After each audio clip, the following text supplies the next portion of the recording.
Magandang hapon sa lahat.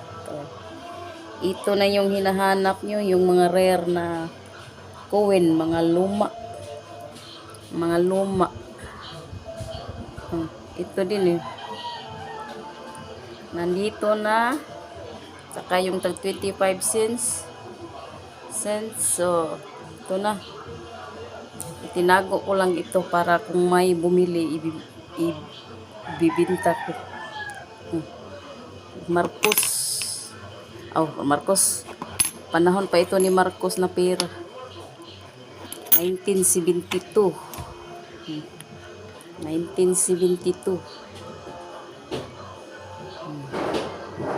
Ito 1974.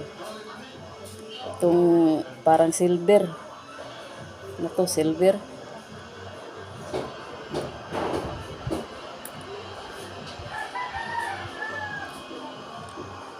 Magkano po lahat? Magkano yung bibili sa tag-isa? Yung kada coin.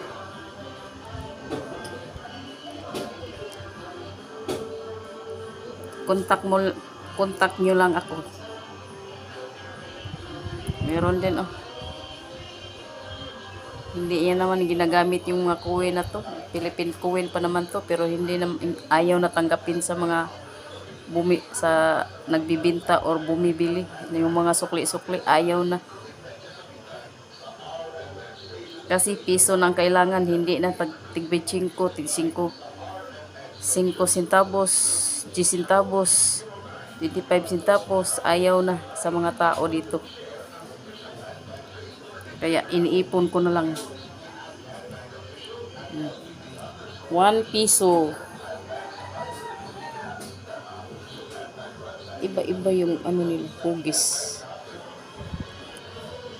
Ito din.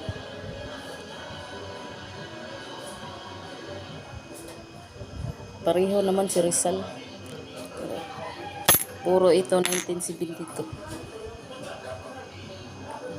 Thank you po sa nanonood.